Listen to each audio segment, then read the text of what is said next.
What's happening, guys? Pete Mundo here of HeartlandCollegeSports.com. And we get our videos back and rolling on YouTube. Great to have you in, and appreciate you being a part of the show.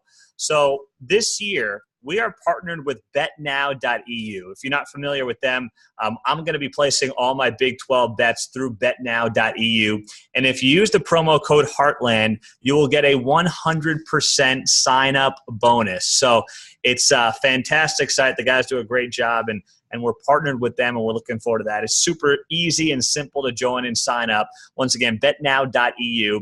Promo code Heartland for a 100% sign-up bonus. Week 1 is here. I am so excited that college football is back. It's awesome, right? So it's back. We're in the saddle. A couple of thoughts ahead of week 1. First off, Taylor Cornelius. What's the deal with this guy? How good is he going to be? What's he going to be all about? I don't know. I mean, did you think Oklahoma State was going to go with him at quarterback? I didn't. I was surprised. I thought it was going to be Spencer Sanders. I thought it was going to be Drew Brown. I was intrigued by the idea of either of those two. I did not see the pick of Spencer Sanders coming. I just didn't.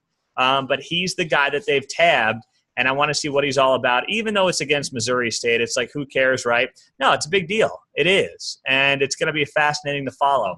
The OU defense, it's been the Achilles heel of Oklahoma. When it has lost the occasional game in the Big 12, it's been because of the defense, right?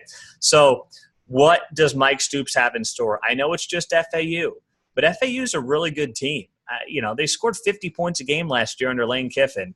And I know they're losing some pieces, but it's going to be a lot of fun to follow this program and follow this team and see what they're all about. So let's see what the Sooners have to offer on that side of the ball and go from there.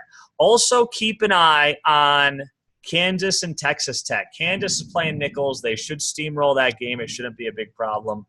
Or should it? It is Kansas after all, right? I mean, it's going to be interesting to see what happens with David Beatty. If he doesn't win this game, you might as well just have him sign off. Just call it a career.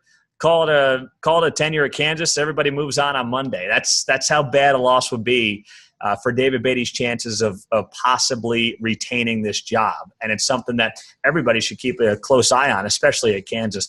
Texas Tech, a tougher game against Ole Miss, but same thing for Cliff Kingsbury. Think about this for Cliff Kingsbury. This is a guy who Texas Tech desperately wants to succeed. They want him to succeed so bad in the worst way.